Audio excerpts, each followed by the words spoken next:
El estudio bíblico de esta noche continúa en estudios en 1 Corintios. Hemos llegado al capítulo 14, capítulo que fue escrito para corregir un abuso.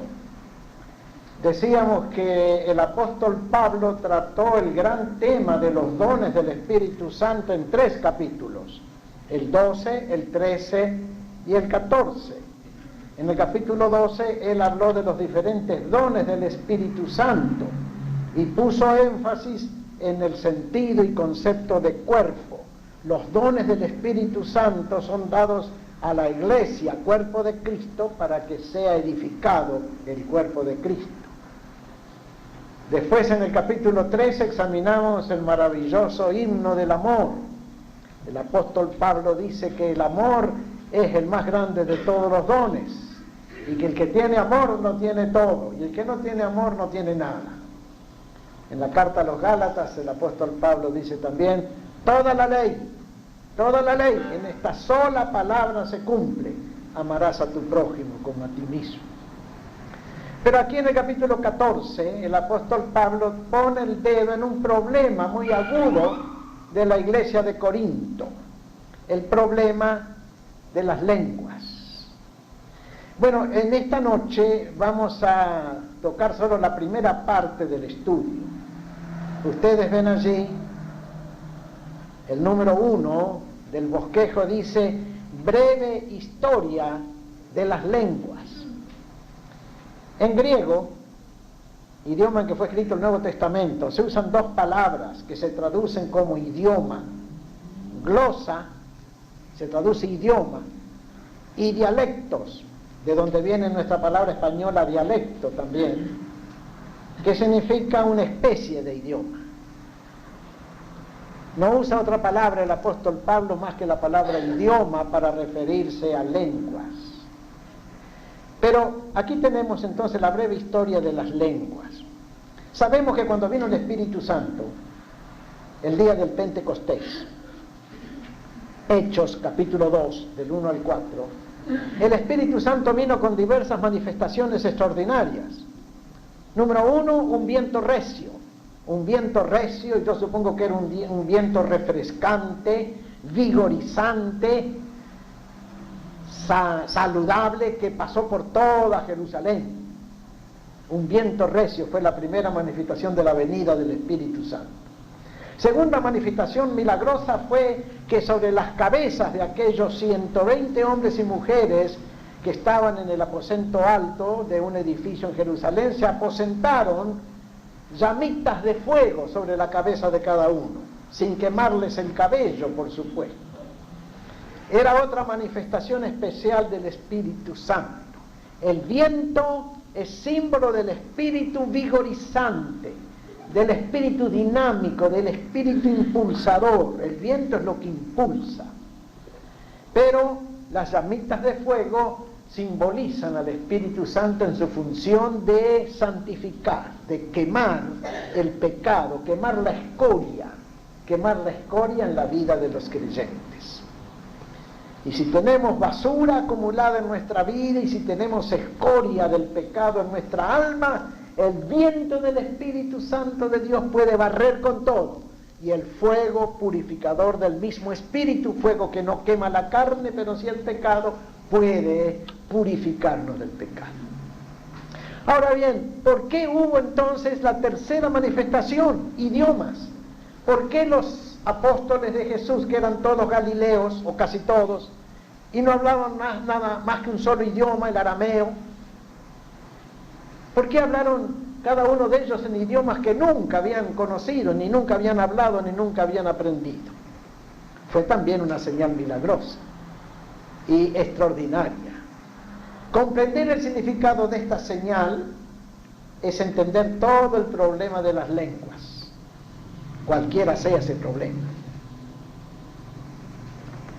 ¿Dónde comenzó el problema de lenguas en la Biblia? En el capítulo 11 del libro del Génesis, con la historia de la Torre de Babel. Se nos cuenta allí, capítulo 11 del libro del Génesis, que los hombres empezaron a edificar una torre que llegase al cielo, y edificaron una ciudad, y se hicieron un nombre, y se pusieron una bandera y formaron un solo gobierno totalitario y tenían seguramente el propósito siniestro de acaparar en una sola ciudad el gobierno mundial. Nimrod era el fundador y primer líder de Babilonia, de Babel o Babilonia. Y Nabucodonosor fue el primer dictador, el primer totalitario que hubo en el mundo. Él quiso acaparar en su mano todos los poderes de un gobierno. Poder militar, poder económico, poder político, poder religioso y poder cultural. Era un gran dictador Nimrod. Y quiso edificar un imperio con un solo idioma. Pero al Señor no le gustó el proyecto, no le gustó el plan y confundió las lenguas de todos los obreros que trabajaban en la edificación de la torre, de la gran torre de la ciudad. Nadie se entendió de la noche a la mañana. Los peones no entendían a los capataces no entendían a los técnicos no entendían a los líderes, directores de la obra, y todo se paró porque nadie se entendía. Desde entonces, el asunto lenguas diferentes fue un factor de división en la humanidad más que un factor de unión. Y eso lo sabemos muy bien nosotros los hispanos que venimos a este país y tenemos que batallar con el inglés. Hasta que no sabemos comunicarnos en inglés, nos sentimos extraños, nos sentimos extranjeros. Pero una vez que adquirimos el inglés y podemos valernos con esta nueva lengua, ya estamos más cómodos en este país. Bien, el problema de las lenguas y las lenguas mismas nacieron en la Torre de Babel, Génesis capítulo 11. Pueden leer ustedes la historia porque es una historia interesante. Siglos más tarde, cuando Dios se propuso crear un pueblo propio, un pueblo suyo, tomó a los descendientes de Abraham para formar el pueblo suyo, el pueblo especial. Hemos estado hablando en la clase de los martes acerca del reino de sacerdotes, como Dios quería que Israel, su pueblo, fuese un pueblo especial. Y Dios le dio a Israel, su pueblo, una sola nación, un solo territorio, Canaán, la tierra prometida. Se la dio para ellos, para que vivan allí eternamente. Y les dio también un solo idioma, el hebreo. Y les dijo que hebreo sería el idioma sagrado de ellos. Los primeros libros de la Biblia y todo el resto del Antiguo Testamento fueron escritos en hebreo. Y los judíos estaban orgullosos de su idioma. Era un idioma rico, era un idioma flexible, era el idioma divino. Tengamos en cuenta que en hebreo Dios empezó a dar los primeros libros de la Biblia. Génesis, Éxodo, Levítico, Números, Deuteronomio. Y así por todos los libros del Antiguo Testamento fueron escritos en hebreo. El idioma sagrado, el idioma divino. Pero Israel iba a conservar su tierra y su templo y su reino y su idioma si era fiel. Pero si no era fiel, Dios les dijo que los iba a desparramar por toda la tierra. Busquen ustedes Deuteronomio, capítulo 28, verso 49. A ver, ¿quién encuentra ese versículo y lo quiere leer? Allí Moisés les dice lo que les va a pasar si son infieles. Deuteronomio 28, 49. Ese es el versículo. ¿Cómo dice? Jehová traerá contra ti una nación de lejos, del extremo de la tierra, que vuele como águila, nación cuya lengua no entiendan. Eran los babilonios. Ya Moisés les avisó, porque ustedes no van a ser fieles. Dios les va a traer una nación de lejos, de los confines de la tierra, una nación poderosa que vuela como el águila, cuya lengua no entenderás. Y así pasó cuando el reino de Israel fue destruido. Todos los judíos fueron obligados a ir a Babilonia y en Babilonia se vieron obligados a aprender el idioma de Babilonia. Y no solamente fueron enviados a Babilonia, en verdad Dios los desparramó en casi todos los pueblos de la tierra. Y esa dispersión de los judíos en todos los pueblos de la tierra se llama la diáspora. Es un término técnico, la diáspora. la dispersión de los judíos. Los judíos han perdido ya varias veces su territorio, su reino, su templo, sus gobernantes. La última vez fue en el año 70 de nuestra era, cuando Tito, el general romano, tomó Jerusalén después de una rebelión de los judíos, masacró 1,5 millones de judíos y desparramó a todos los judíos por todo el imperio romano. Ya desde mucho antes, desde 3 o 4 siglos antes, los judíos habían sido dispersados por todo el imperio romano. Cuando Nehemías, que fue un gran líder israelita, volvió con algún grupo de judíos desde Babilonia a Israel, se enojó mucho al ver de que los hijos de los judíos no hablaban hebreo, sino que hablaban la lengua de Asdod. Y busquen por allí en Nehemías, capítulo 13, versos 23, 24 y 25, 3 versículos. Nehemías 13, 23, 24 y 25. ¿Qué nos dice allí? Vi asimismo en aquellos días a judíos que habían tomado mujeres de Asdod, amonitas y moabitas, y la mitad de sus hijos hablaban la lengua de Asdod, porque no sabían hablar judaico, sino que hablaban conforme a la lengua de cada pueblo. ¿Y qué les hizo Nehemías? Y reñí con ellos, los maldije y herí a alguno de ellos, y les arranqué los cabellos, y les hice jurar diciendo: no daréis vuestras hijas a sus hijos, y no tomaréis de sus hijas para vuestros hijos, ni para vosotros mismos. Nehemías era un gran líder, un gran patriota también, un gran nacionalista. Cuando al regresar él de Persia a Jerusalén y vio que los hijos de judíos no hablaban judaico, sino que hablaban la lengua de sus madres, la lengua de Asdod, de amonitas y de moabitas, se enojó contra los padres, se puso furioso, los maldije, dice, porque hablaban una lengua que no era la sagrada, hablaban otra lengua, extranjera, extraña, una lengua gentil, y les arrancó los cabellos. En otras versiones de la Biblia dice que les arrancó la barba a tirones. Tanto se enojó Nehemías al ver de que los hijos de los judíos no hablaban judaico, hablaban la lengua que habían aprendido en sus países de nacimiento. No hagan lo mismo ustedes con sus hijos que hablan más español que inglés, ¿eh? No les vayan a tirar del pelo porque hablan más inglés que español. Se están creando en este país, se están educando en este país. Es bueno que hablen la lengua de este país sin perder la lengua hispana, que es tan linda y tan buena, ¿eh? No hagan lo de Nehemías, que les arrancó los cabellos a los judíos que hablaban Asdod y no judaico. Si le da a sus hijos, a sus chicos hablar inglés, déjenlos que hablen inglés. No es mal idioma después de todo. El profeta Isaías también anunció como un castigo para Israel el que tuvieran que aprender una lengua extraña. Lean Isaías 28, los versículos 9 al 13. Isaías 28, 9 al 13. ¿Qué dice ahí?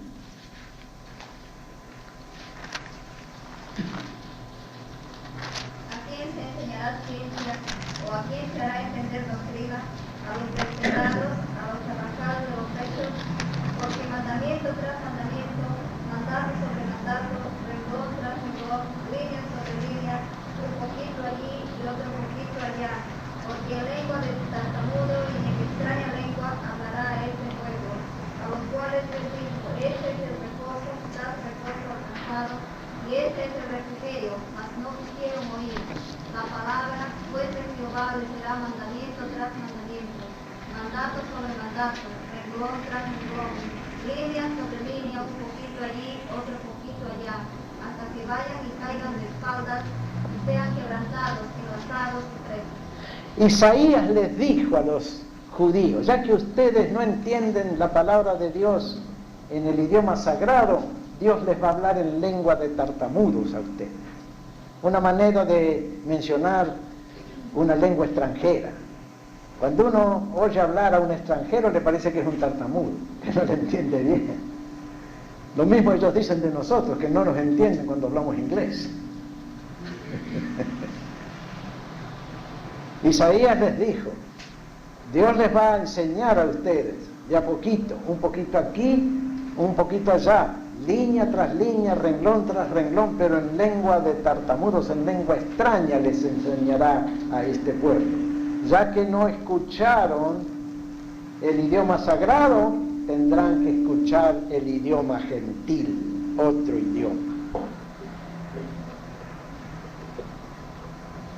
Todo esto es el trasfondo histórico bíblico de lo que ocurrió en Pentecostés, cuando vino el Espíritu Santo para inaugurar la era del Evangelio, la era de la gracia de Dios manifestada a todos los pueblos de la tierra y la era de la iglesia triunfante también.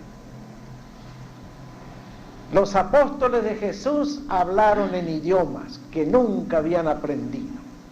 Y esos idiomas están mencionados en el capítulo 2 del libro de los Hechos.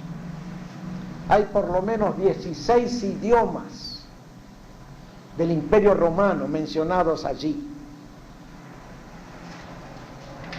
¿Qué significaba que los apóstoles hablaran las maravillas de Dios en lenguas gentiles?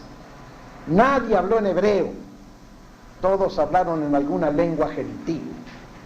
Latín, griego, árabe, la lengua de Mesopotamia, la lengua de los partos, de los medos, la lengua de Nigeria, la lengua de todos los pueblos del Mediterráneo. ¿Qué significaba? Sencillamente esto, que Dios estaba cambiando el plan de salvar al mundo. Dios ya no iba a usar más un solo pueblo, el israelita, ni iba a usar un solo idioma, el hebreo. Ahora la predicación de la buena nueva del Evangelio sería dada por millones de hombres y mujeres en todo pueblo, lengua, tribu y nación de la tierra. Y lo que está diciendo Dios aquí es esto: las lenguas gentiles que tanto hicieron enojar a Nehemías, que obligaron a Isaías a dar una profecía extraña: en lengua de tartamudos enseñaré a este pueblo. Las lenguas gentiles ya no serían más lenguas paganas malditas, serían lenguas benditas, porque servirían para comunicar el Evangelio de Cristo al mundo entero. Por eso los apóstoles hablaron en lenguas cuando vino el Espíritu Santo. Mientras Dios estuvo hablándole al pueblo israelita, le habló en un solo idioma, el hebreo, porque todos hablaban hebreo. Y les mandó profetas a una sola nación, Israel. Y todos los profetas eran israelitas. Y todos ellos escribieron en hebreo. Pero como el Evangelio de Jesucristo tenía que ser predicado al mundo entero, ya el hebreo no servía para el propósito. Ahora cualquier lengua gentil serviría para proclamar las maravillas del Evangelio de Jesucristo y la salvación perfecta para todo pecador arrepentido que cree en Jesucristo. El latín, el griego, el árabe, el italiano, el francés, el portugués, el español, el inglés, el alemán, el ruso, todos los idiomas de este mundo sirven para proclamar la verdad del Evangelio. Y gracias a Dios por ello, porque nosotros que hablamos bien español podemos escuchar el Evangelio en español y podemos leer la Biblia en español. Y en español podemos comunicarnos unos a otros. Y en español podemos orar. Los antiguos hebreos oraban en hebreo. Y cuidadito de orar en otro idioma. Ellos decían, si usan otro idioma, Dios no los oye. Nosotros oramos en cualquier idioma materno que tengamos. Portugués, francés, italiano, ruso, chino, coreano, filipino, cualquier idioma de este mundo. Esa fue la razón divina por la cual los apóstoles hablaron en idiomas. Y recalco que hablaron idiomas, hablaron idiomas inteligentes e inteligibles. Busquen Hechos capítulo 2. Ahí está la razón de lo que estamos diciendo. Hechos capítulo 2.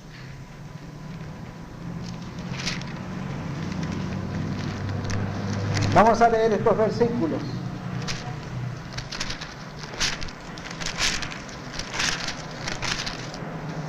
Hechos 2, desde el verso 6, más bien desde el verso 4, para entrar bien en la historia. Hechos 2, versículo 4. Y fueron todos llenos del Espíritu Santo, y comenzaron a hablar en otras lenguas, otros idiomas, según el Espíritu les daba que hablasen. Moraban entonces en Jerusalén judíos, varones piadosos, de todas las naciones bajo el cielo. Y hecho este estruendo, en Jerusalén se juntó la multitud y estaban confusos, porque cada uno les oía hablar en su propia lengua. El que hablaba latín, escuchó el latín; el que hablaba griego, griego; el que árabe, árabe. Cada uno en la lengua materna, además del hebreo que todos los judíos conocían, escuchó las maravillas de Dios. Y estaban atónitos y maravillados, diciendo: mirad, ¿no son galileos todos estos que hablan? ¿Cómo pues les oímos nosotros hablar cada uno en nuestra lengua en la que hemos nacido? En nuestro idioma en el cual hemos nacido.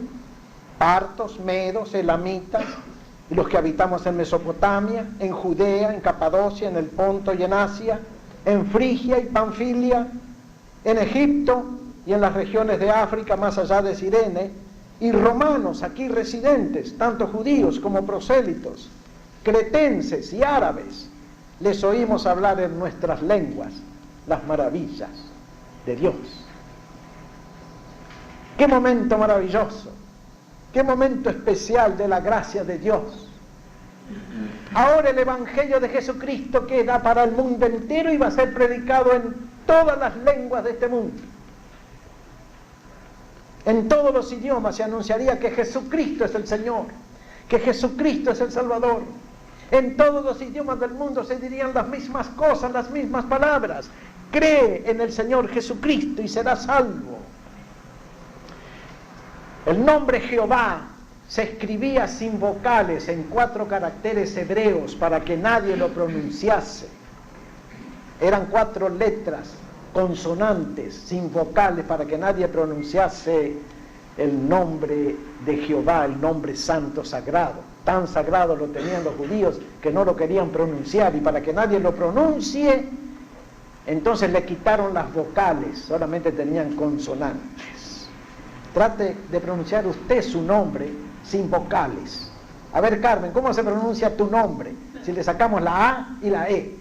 Una cosa así. No se puede pronunciar. Ninguna palabra se puede pronunciar sin vocales. Y los hebreos le quitaron al nombre Jehová las vocales para que nadie lo pronunciase. Pero el nombre Jesús, no importa en qué idioma usted lo pronuncie. Nosotros los hispanos decimos Jesús. Los ingleses le dicen Jesus. Qué diferente. A mí me chocaba al principio que a Jesús le dijeran Jesus. Hasta que me acostumbré que en el inglés queda bien. Y los ingleses pronuncian ese nombre con mucha dulzura y con mucho amor. En italiano es Gesù. Y en otros idiomas del mundo es muy diferente. Los brasileños le llaman Jesús, porque la J la pronuncian como Y. Pero eso no importa. No importa en qué idioma del mundo esté usted pronunciando el nombre de Jesús. Porque Dios quiere que el nombre de Jesús, único nombre en el cual las gentes pueden ser salvas, sea predicado en todos los idiomas de este mundo. Ya no hay más maldición en cuestión de lenguas. Ahora todas las lenguas de este mundo son santas si están dedicadas a predicar el Evangelio. Todas las lenguas del mundo, todos los idiomas del mundo. No hay ningún idioma que no sea sagrado si en ese idioma se predica el Evangelio de Jesús. El amor de Dios, la redención por la sangre de Jesús, la salvación gratuita para todo aquel que se arrepiente y cree, la nueva vida en Cristo para los que reciben su palabra. ¿Habla usted español? Escuche en español el Evangelio y cree el Evangelio en español y será salvo. ¿Habla usted polaco? Pues escúchelo en polaco. ¿Habla usted el idioma de Checoslovaquia? El checo, escúchelo en checo. ¿Habla usted swahili? El idioma de algunas tribus africanas, escúchelo en swahili. No importa qué idioma del mundo, está usted escuchando el Evangelio. Todos los idiomas del mundo son santos, porque en todos los idiomas del mundo se predica el Evangelio. Qué bonito, ¿eh? Qué bonito. Qué señal hermosa dio Dios. Dios mandó por el Espíritu Santo que los apóstoles predicasen el nombre de Jesús, la salvación por Jesús y las maravillas de Dios en todos los idiomas de esta tierra. Ya no habría más un territorio santo, Canaán. Ya no habría más un templo santo, el templo de Salomón. Ya no habría más un pueblo santo, el israelita. Ya no habría más un idioma santo, el hebreo. Todos los pueblos del mundo que recibirían el Evangelio serían santos. Y todos los idiomas del mundo en los cuales se predicase el Evangelio serían santos igualmente. La diáspora, repetimos, o dispersión de los judíos, estoy leyendo aquí ahora en la hoja, era un castigo, puesto que los judíos debían vivir en su propia tierra y hablando su propio idioma. Por eso, cuando en Pentecostés y en Jerusalén estaban reunidos judíos representantes de toda la diáspora, el mensaje de Dios les fue dado en sus idiomas nacionales. Dios les indicaba con esto que la maldición de Babel había sido quitada. Estas lenguas, glosa, se repitieron en la casa de Cornelio, capítulo 10 de los Hechos, donde todos eran gentiles, y con ciertos discípulos de Juan el Bautista, en Hechos capítulo 19, que ni siquiera sabían que había venido el Espíritu Santo. Se repitió el mismo fenómeno, idiomas. Los de Cornelio, en la casa de Cornelio, cuando escucharon el Evangelio y creyeron, recibieron el Espíritu Santo y hablaron idiomas. Los discípulos de Éfeso, discípulos de Juan el Bautista, no de Jesús, creyeron en Jesús, se bautizaron en el nombre de Jesús, recibieron el Espíritu Santo de Jesús y hablaron en idiomas. Siempre fueron señales para convencer de que en el nombre de Jesús se recibe la salvación. Las lenguas que hablaban los corintios, los de la iglesia de Corinto, no eran ni glosa ni dialectos, sino un lenguaje extático que se produce en ciertos estados de intensa emoción religiosa, llamado técnicamente glosolalia. En Corinto se hablaba glosolalia. Es un idioma que no es idioma, es un montón de palabras sin sentido, intraducibles, ininteligibles, que se producen cuando hay intensa emoción religiosa en alguna persona. Puede ser un cristiano, puede ser un budista, puede ser un hechicero del África, puede ser uno que practica el vudú en Haití, puede ser un chino, puede ser un católico. Bajo intensa emoción religiosa se les traba la lengua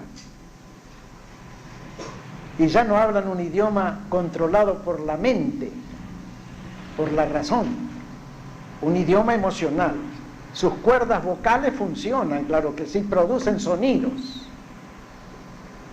pero el apóstol Pablo dice que el entendimiento queda sin fruto cuando hablan en esa forma. Hablan sin entender y nadie les entiende tampoco.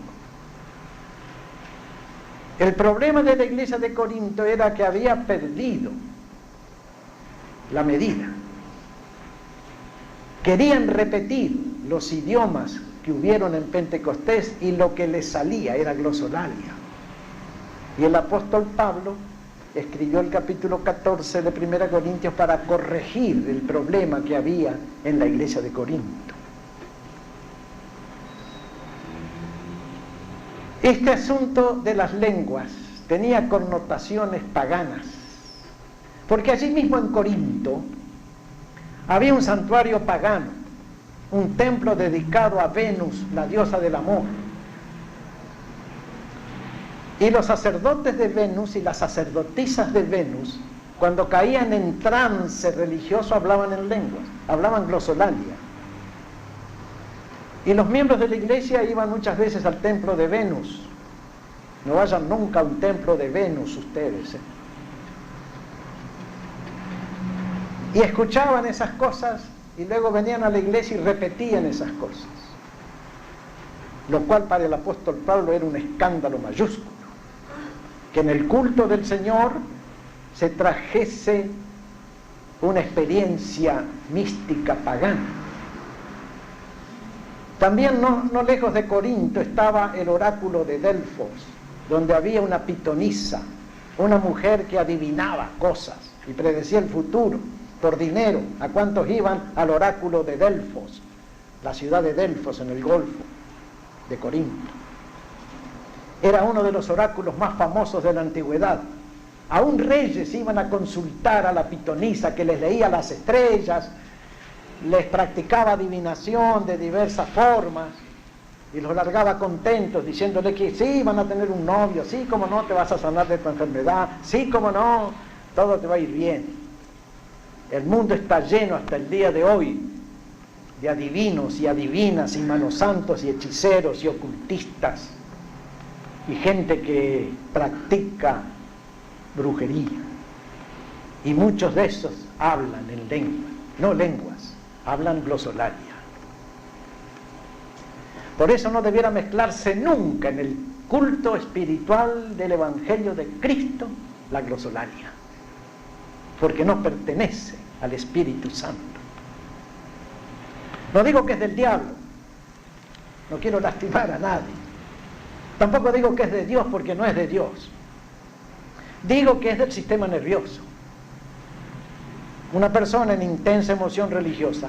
Aquí en Nuevo México hay un convento católico con monjes católicos que todos los días, por las tardes, tienen cultos religiosos y media hora de glosolalia. Son católicos. Usan glosolalia. En el África, nos dicen los misioneros que están en el África, que ellos oyen a los brujos, a los hechiceros, la glosolalia, en ciertos momentos muy emotivos. En el Brasil, donde está tan desarrollada la religión de la macumba, que es una mezcla de africanismo con cristianismo, más brujería, hechicería y demás cosas, también hablan glosolalia en sus servicios religiosos. El pastor Paul Yonggi Cho, evangélico, que tiene la iglesia evangélica más grande del mundo en Seúl, Corea, él dice que los monjes budistas hablan en glosolalia también. ¿Qué diremos a esto? El apóstol Pablo nos dice: en la iglesia prefiero hablar 5 palabras con mi sentir que 10.000 en glosolalia. A buen entendedor, pocas palabras bastan. ¿No les parece? Esa es la breve historia de las lenguas. ¿Por qué las lenguas extrañas fueron un recuerdo del pecado para todos los pueblos de la tierra y sobre todo para Israel? ¿Por qué los profetas empezaron a anunciar de que en otra lengua Dios hablaría al pueblo? Y esto explica también por qué, cuando vino el Espíritu Santo en Pentecostés, se produjeron estas 3 señales. El viento recio, símbolo del Espíritu purificador y animador y dador de vida. Las lenguas de fuego, símbolo del Espíritu purificador del pecado. Y los idiomas de este mundo para decir las maravillas de Dios. Hubo otras señales en Pentecostés que muchos no la ven. Hubo una contrición de corazón, hubo una predicación bíblica, el apóstol Pedro se paró para decir que esto que estaba ocurriendo y que tenía a todos pasmados era lo que había dicho el profeta Joel, que en otras lenguas, en otros labios se hablaría al pueblo, y que los jóvenes verían visiones, los viejos verían visiones, y los jóvenes hablarían lenguas. Hubo una compunción de corazón cuando 3.000 judíos dijeron: varones, ¿qué tenemos que hacer? Y el apóstol Pedro les dijo: arrepentíos y bautícese cada uno de vosotros para perdón de los pecados y recibiréis el Espíritu Santo. Y hubo también la señal de la formación de la primera iglesia de Cristo en Jerusalén, ese mismo día. Ese mismo día se formó una iglesia amorosa, unida, espiritual, fiel. No solamente lenguas hubo 7 señales maravillosas del Espíritu Santo. Pero eso lo vamos a dejar para otra clase. Bástenos saber por hoy esto: los apóstoles, bajo el poder del Espíritu Santo, hablaron idiomas inteligibles y fueron una señal divina de que ahora todos los idiomas, todas las lenguas de este mundo servirían para proclamar las maravillas de Dios y predicar el Evangelio de la gracia de Jesucristo. Nosotros hablamos español. En español escuchamos el Evangelio. De tal manera amó Dios al mundo que ha dado a su Hijo unigénito, para que todo aquel que en él cree no se pierda, mas tenga vida eterna. ¿Lo entendieron? ¿Hablé en español? ¿Entienden español? ¿Entienden lo que Dios dice? Que de tal manera amó Dios a cada uno de ustedes, que dio a su Hijo Jesucristo, para que cada uno de ustedes, si cree en Él, no se pierda, sino que tenga vida eterna. No se necesita hebreo para proclamar esta verdad. No se necesita glosolalia para proclamarla. Se necesita español, que todos hablamos. Que Dios los bendiga, y seguiremos, Dios mediante, el próximo viernes, si el Señor nos concede salud y vida.